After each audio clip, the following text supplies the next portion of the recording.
Wait, just before you go, can you just summarize in like 2 minutes your World of Warcraft international relations theory? Fuck. 2 minutes. God damn it. All right. So long story short, in the Alliance, you have different races, and in the Horde as well. And obviously, that the Blizzard Entertainment, the company which makes World of Warcraft, it was inspired by actual civilizations. Like the Torgan have like a very nice Native American vibe. The orcs feel very African American at times, coupled with English. The Blood Elves could be Germans or French. The Draenei have a Persian accent.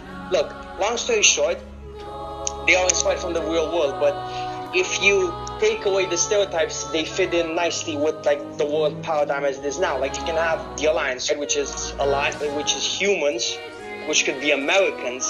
Then you have the dwarves, which could be, they have a Scottish accent, so they could be like British people in a way. Like I know not, you know what I mean? Like they have a Scottish accent, like it's a British Isles accent. You know what I mean? And then you have like the gnomes, which are like small and quirky, and they invent stuff which they could, and also they had to flee their homeland. So you can like fuck around and say that maybe they're kind of like Jews in a way. You know what I mean? And then you have the Night Elves, and they're weird, and they're from a different continent, and they're an entirely different species, and they could be the Japanese.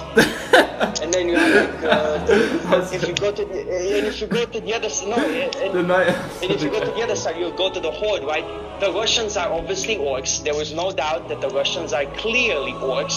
Then the Tauren, which are kind of like good guys, but they always fuck up.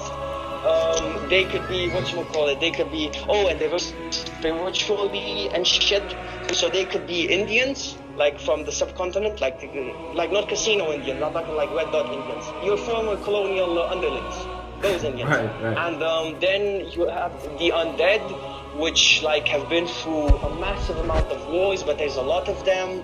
And they were kind of like a little like, I don't want to say brainwashed, but they have very similar views, which could be China, because they live in this weird polluted city anyway. Like it makes sense if you play the game.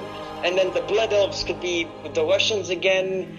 The goblins, the goblins, like if you listen to the goblins, they have a very Ashkenazi Jew from New York accent, which I personally find very anti-Semitic because they do stuff like they really like gold and they have a Jewish accent. It's kind of fucked up. Like if you play World of Warcraft, you don't notice it, but if you play World of Warcraft isn't that the only like relations, that's the only like explicit racism that comes out of World of Warcraft, is the fact that the goblins. No, there is a lot.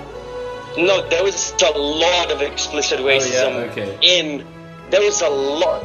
I think the Goblin anti-Semitism one is most visible because of the accent, but then like the Trolls have a Jamaican accent, and they really, like they talk like, man, like I'm gonna go kill some alliance, like that's how they talk. It's very fucked up.